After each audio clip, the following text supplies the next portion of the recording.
I know that jumpsuit you're wearing. Oh, you want to play?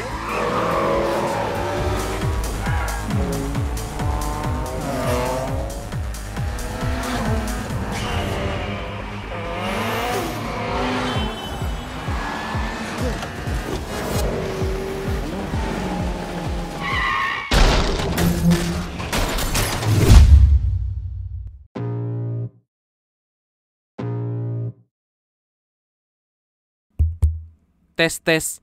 Halo bradku. Di seantero jagat Nusantara, balik lagi bareng kami Santuy Movie yang masih siaga untuk nemenin waktu gabut kalian. Gimana kabarnya? Semoga kalian dan keluarga selalu dan terus dalam kondisi terbaik, oke? Amin. Oke, sebuah film terbaru buat kalian yang suka balap-balapan, kebut-kebutan, dan suka mobil-mobil keren. Wah, kayaknya bakal suka. Wah, hebat ya. Iya dong, hebat. Tapi gak melulu soal mobil dan balapan sih. Film ini juga mengandung drama aksi yang bakal bikin tambah seru. Oke, nggak se-wow Fast and Furious atau Need for Speed. Tapi, langsung aja. So, biar semangat, mari kita ucapkan sama-sama secara serentak. Oke? 1, and 2, and 3. Apa? Yuk sama-sama yuk. Ayo semua, gaskeun. Mantap. Head down, push forward through the tough times, 'cause anything worth doing is a tough climb. And I ain't gonna give up. Got to.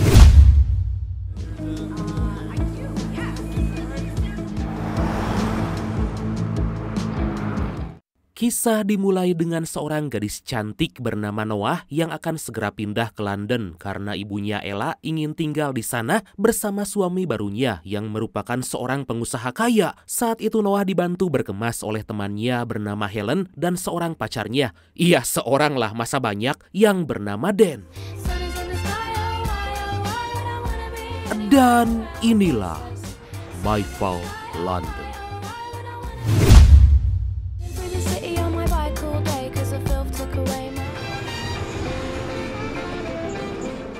Setibanya di sana, Noah disambut ramah oleh ayah barunya yang bernama William. Hingga saat memasuki rumah mewah yang gede bagaikan istana, Noah sangat senang saat menyusuri semua ruangan karena mendapati bahwa William mengkoleksi mobil-mobil keren seperti AC Cobra, Aston Martin DB12, McLaren Artura, Nissan Silvia S15, dan masih banyak yang lainnya.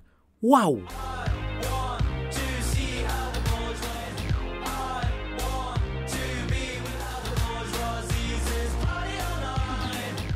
Noah dikejutkan dengan seorang pemuda yang merupakan kakak tirinya yang mirip Lamine Yamal bernama Nick, dan itu membuat Noah gak senang. Begitu juga dengan Nick yang terlihat gak menginginkan Noah ada di sana.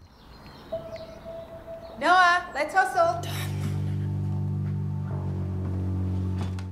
Hingga di sore hari saat keluarga mereka akan menghadiri sebuah pesta, Noah disambut oleh Nick yang mencoba akrab. Setibanya di tempat pesta, Noah melihat Nick lebih akrab dengan temannya hingga membuat Noah cemburu karena Noah masih belum bisa sedekat itu dengan Nick.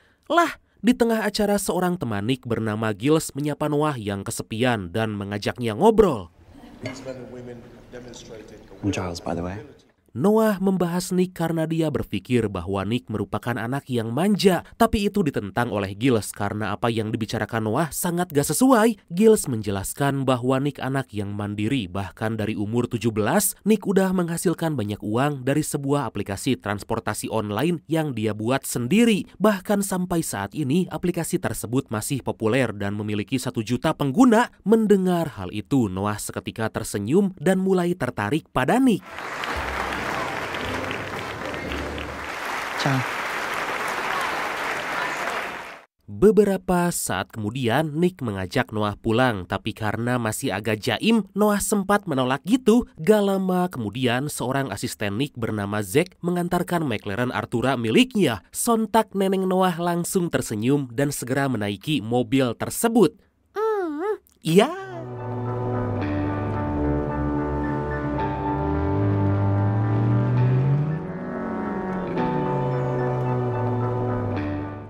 Dalam perjalanan, Noah membahas apa yang dikatakan Giles mengenai pencapaian Nick di usia yang sangat muda. Nick beranggapan bahwa itu sebuah permintaan maaf atas sikap Noah padanya, tapi Noah yang gengsi berkata jika itu bukanlah permintaan maaf hingga mereka pun berdebat. Alhasil Nick yang cukup muak langsung menurunkan Noah di tengah jalan. Gak lama kemudian Noah dihampiri Zack yang diminta Nick agar mengantarnya pulang, tapi Noah meminta Zack agar mempertemukannya dengan Nick. Di sebuah klub malam, Noah bertemu teman Zack bernama Tom yang sempat memberinya sebotol minuman. Hingga setelah menemukan Nick, Noah dibuat terkejut saat melihat Nick lagi menari bersama para LC. Noah yang kesal atas kelakuan Nick mencoba mempermalukan Nick dengan menyiramkan air.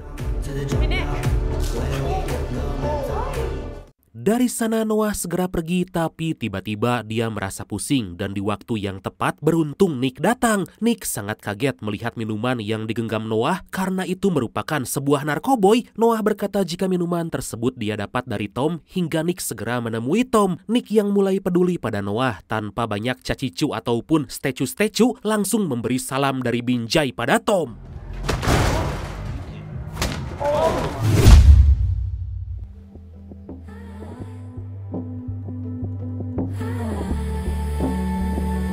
Pada keesokan hari, Noah mulai menyukai Nick, bahkan sampai kepo menstalking akun sosial medianya. Selain itu, Noah yang kepo hebat sampai-sampai masuk ke kamar Nick hingga saat Noah mengambil sebuah jaket, tiba-tiba Nick datang. Melihat tingkah Noah, Nick bukannya marah, tapi malah tersenyum. Aduh. Noah yang masih menanggung malu tiba-tiba mendapat sebuah pesan dari nomor gak dikenal. Secara mengejutkan, Noah dibuat syok karena mendapati video pacarnya telah selingkuh dengan Helen yang gak lain dan gak bukan yaitu temannya sendiri. Gak ingin larut dalam kesedihan, Noah memutuskan ikut keluar bersama Nick yang akan pergi ke sebuah tempat nongkrong anak mobil.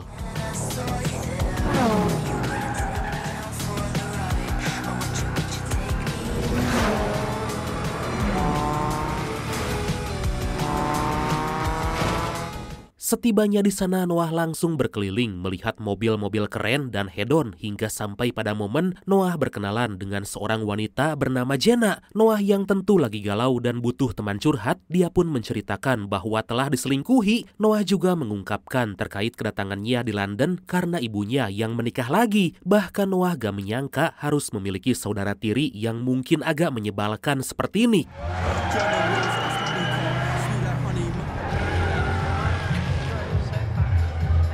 Dari sana Jenna mengajak Noah berkenalan dengan teman-teman yang lain dan di waktu yang sama Nick datang bersama pacar Jenna bernama Lion. Jenna bercerita pada mereka bahwa Noah baru aja diselingkuhi. Mendengar hal itu, Nick menyadari alasan Noah ingin ikut keluar dengannya.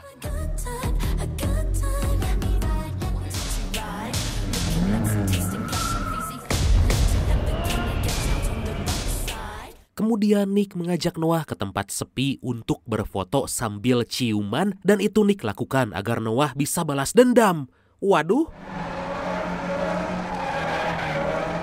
Beberapa saat kemudian Nick ditantang balapan oleh seseorang bernama Ronnie yang sangat benci pada Nick. Dan untuk mengakhiri semua masalah mereka, Nick harus mengalahkan Ronnie dalam balapan ini. Mendengar permasalahan Nick dari Jenna, secara diam-diam Noah memasuki mobil Nick karena diketahui bahwa Noah merupakan seorang pembalap mobil yang hebat, bahkan sering memenangkan kejuaraan balapan mobil.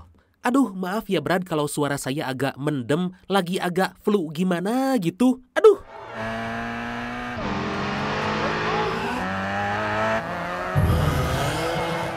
Saat balapan dimulai, Nick dibuat terkejut karena baru menyadari jika Noah telah mengambil alih balapan tanpa ada yang tahu. Di tengah balapan yang berlangsung epik, awalnya Noah dibuat kesulitan karena Ronnie terus menghalangi jalan.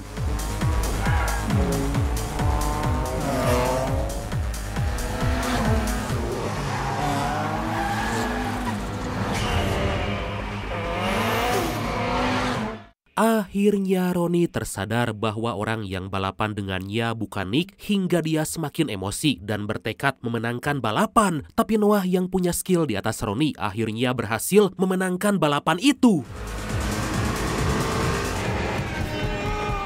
Akibat ulah Noah, Ronnie sangat gak terima dan mengajak Nick berpindah ke sebuah pertandingan tarung jalanan. Situasi yang penuh emosi itu akhirnya menimbulkan aksi baku hantam. Noah sangat syok hingga kesulitan bernafas, tapi beruntung para polisi datang dan dengan cepat Nick mengajak Noah pergi.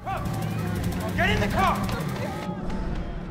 Noah meminta maaf pada Nick atas kekacauan yang terjadi, tapi Nick berpikir jika itu bukan kesalahan Noah karena pada dasarnya Ronnie akan selalu mencari cara untuk membuatnya menderita. Noah juga menceritakan semua serangan panik yang dia alami tadi, di mana ternyata Noah memiliki rasa trauma terhadap kekerasan yang dia dapat dari ayah kandungnya karena seringkali melakukan KDRT. Atas hal itulah dengan terpaksa Noah menjebloskan sang ayah ke penjara sampai saat ini.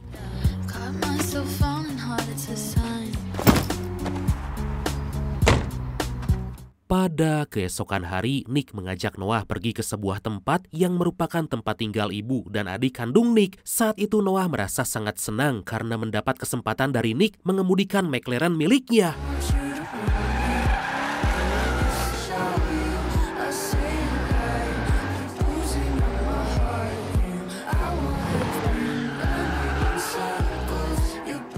Setibanya di sana, mereka disambut oleh ibu Nick bernama Bethany serta adiknya bernama Maddie, dan kemudian mereka pun berbincang di halaman. Nick berkata pada sang ibu bahwa Noah merupakan saudara tiri yang sangat baik hingga seketika Noah pun dibuat salting. I'm not gonna deal with this shit. Drugs, or you lose your privileges with Maddie. This wasn't my fault. That's a good buddy. You're so right. Oh, it's I wasn't gonna bring it up. Kemudian di malam hari, Bethany curhat pada Noah dan menceritakan awal dari perpisahan keluarga mereka, di mana dulunya Bethany merupakan seorang pecandu alkohol yang berjuang untuk sembuh, tapi selama masa rehab, ternyata penyembuhan itu Bethany lakukan secara diam-diam. Akhirnya demi kesembuhan, Bethany terpaksa harus meninggalkan keluarga, dan itu membuat Nick tumbuh dewasa tanpa didikan dari sang ibu. Seusai bercerita, Noah pergi ke dapur untuk mencari minuman, tapi malah mendapati Nick lagi bengong. Saat obrolan berlangsung, ternyata keduanya mulai panas dan sama-sama ingin. Bahkan dengan sangat nekat, mereka pun, dahlah, sensor. Pada keesokan hari, sebelum pulang mereka berpamitan memberi salam perpisahan pada Maddie dan juga ibu Nick. Kemudian ibu Nick berpesan agar Nick menghentikan hobi-hobi berbahaya karena tentu Bethany gak ingin melihat anaknya terluka. Bethany mengancam jika Nick gak berubah maka gak akan diperbolehkan lagi bertemu dengan Maddie.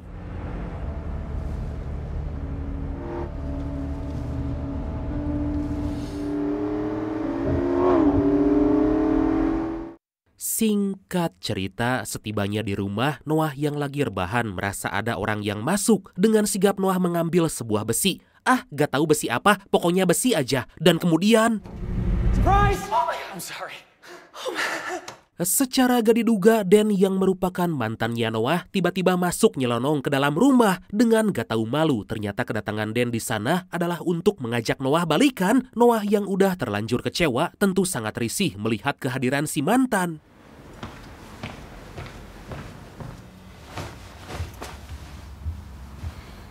Noah meminta Nick agar mengusir Dan, tapi dengan cara baik-baik, dan Nick pun langsung menemui Dan. Nick berkata akan memberi Dan $1.000, tapi dengan syarat harus segera pergi meninggalkan London. Tapi karena gak tahu malu, si cowok Mokondo alias modal kopi doang ini malah aji mumpung dan malah meminta $1.500. Tanpa banyak drama, Nick segera memberi apa yang Dan mau.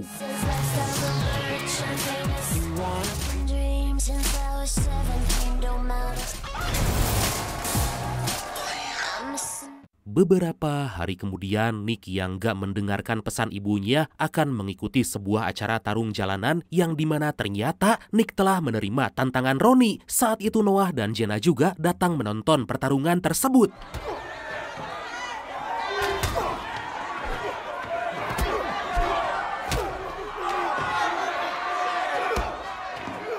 Di tengah baku hantam yang didominasi Nick, Noah memutuskan keluar karena merasa khawatir jika Bethany sampai tahu bahwa Nick bertarung lagi. Meski hampir menang karena melihat Noah pergi, Nick segera menyusul dan mengakhiri pertarungannya. Merasa sangat kesal karena ditinggalkan, Ronnie segera mengejar Nick dan tiba-tiba...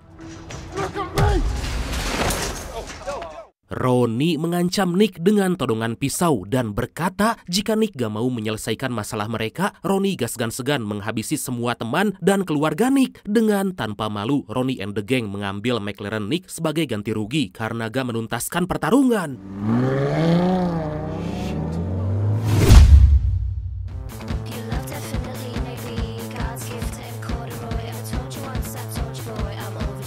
Pada keesokan hari, ternyata hari itu merupakan hari ulang tahun Nick dan untuk menghibur, Noah mengajak Nick balapan di sirkuit. Balapan yang berlangsung sangat wow itu dipimpin oleh Noah karena Nick gak bisa mengimbangi skill Noah. I know that jumpsuit you're wearing. Oh, you wanna play? Dengan segala cara Nick berusaha mengalahkan Noah, tapi pada akhirnya balapan tersebut dimenangkan oleh neneng Noah. Consolation prize. Okay. Dalam perjalanan pulang, Noah memberi Nick hadiah ulang tahun, sebuah Hot Wheels McLaren merah yang sama persis dengan mobil Nick yang diambil Ronnie. Tentu Nick merasa sangat senang dan terhibur melihat Noah yang semakin perhatian. Mereka pun menyempatkan untuk mengisi bensin dan belanja makanan di Indomart cabang London. Tapi saat akan melanjutkan perjalanan, tiba-tiba mereka diserang oleh sekelompok orang bertopeng yang ternyata adalah Ronnie and the gang.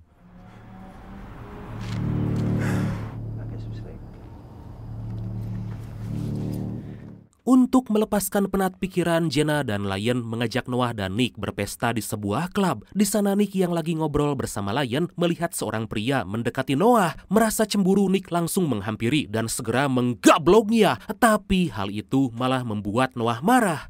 Lah kenapa sih ogohan banget alias manja banget si Noah ini? Aduh.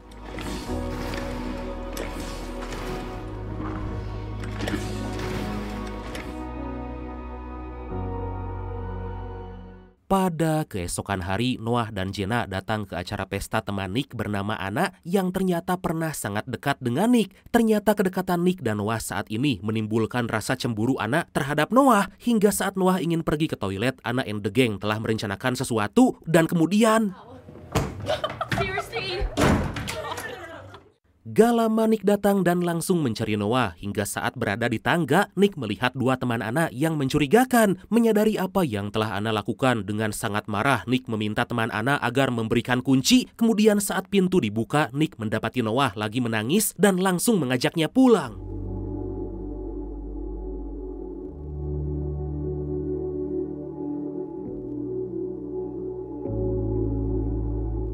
Setibanya di rumah, Noah curhat pada Nick soal sang ayah yang dia jebloskan ke penjara karena terkadang membuat Noah merasa bersalah. Tapi kehadiran Nick membuat Noah selalu merasa bahagia karena perlahan bisa lepas dari traumanya. Hingga secara mengejutkan, Noah mengungkapkan isi hati bahwa dia sangat menyukai Nick karena terbawa suasana dengan sangat liar. Tanpa berpikir di mana berada, mereka pun, ya, sensor lagi.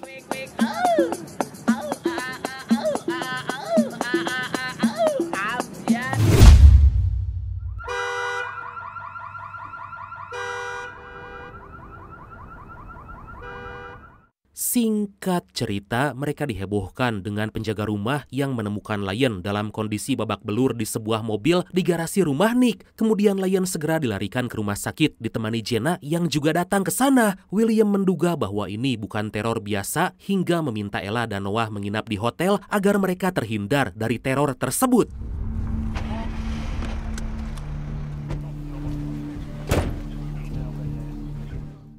Sementara itu Nick dan William memanggil seorang detektif bernama Sato agar segera melakukan penyidikan. Sato menjelaskan bahwa teror ini merupakan ulah Ronnie yang bekerja sama dengan ayah Noah yang bernama Travis. Travis dinyatakan telah bebas dari penjara pada 2 pekan lalu dan saat detektif Sato menunjukkan sebuah foto, Nick dibuat terkejut karena sebelumnya pernah melihat Travis saat Ronnie mengambil McLaren-nya bahkan dalam serangan di pom bensin tempo lalu. William merasa bahwa Travis melakukan semua ini gak lain dan gak bukan karena ingin uang.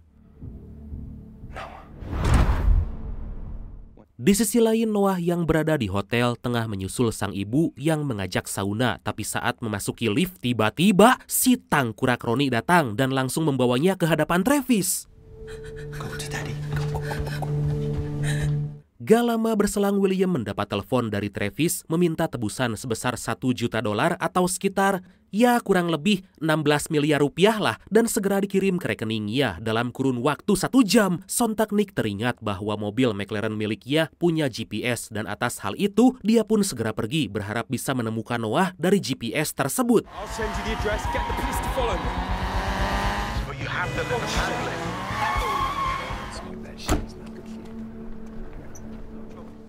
Dalam perjalanan, Nick meminta ayahnya melapor polisi dan segera menyusul. Setelah Nick berhasil menemukan lokasi mobilnya, Nick sangat yakin bahwa Ronnie akan selalu membawa mobil itu. Setibanya di sebuah tempat yang ternyata bandara terbengkalai, dugaan Nick sama sekali gak meleset.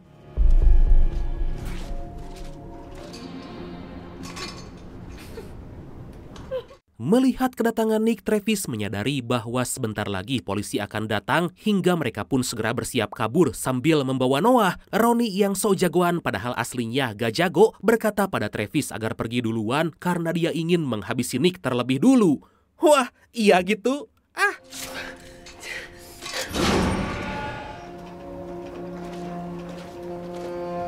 Nick segera mencari Noah, tapi dia mendapat serangan dari Ronnie dan aksi baku hantam pun gak bisa dihindarkan. Nick sempat dibuat kewalahan karena tertikam sebuah belati. Tapi gak semudah itu Ronnie, karena Nick berhasil melumpuhkan Ronnie dengan sebuah pipa besi sampai dia kenok. Anjir, kenok Di revive atuh. Drive.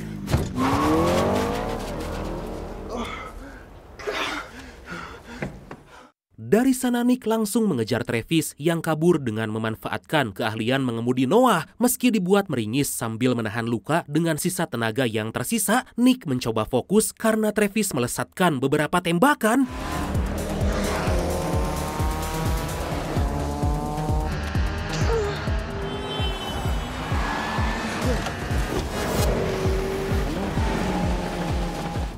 Nick sangat dibuat kewalahan dengan skill pembalap Noah yang saat ini ditodong pistol oleh ayahnya dan tentu aja Nissan Silvia S15 yang dia gunakan sangat kesulitan mengimbangi sebuah McLaren. Nick memutuskan melewati jalan pintas dan berhasil menghadang, tapi kemudian beruntung dalam kejadian tersebut mereka semua masih bisa selamat. Tapi Travis yang mulai terpojok menjadikan Noah yang gak lain dan gak bukan anak kandung sendiri sebagai sandera. Let me go, or I'll shoot him. You move and I shoot. Gak lama kemudian para polisi datang dan sampailah di suatu momen di mana Noah berhasil melepaskan diri dan akhirnya para polisi bisa menembak Travis sampai tewas. Mamam tah Travis. Hey, it's okay, it's okay.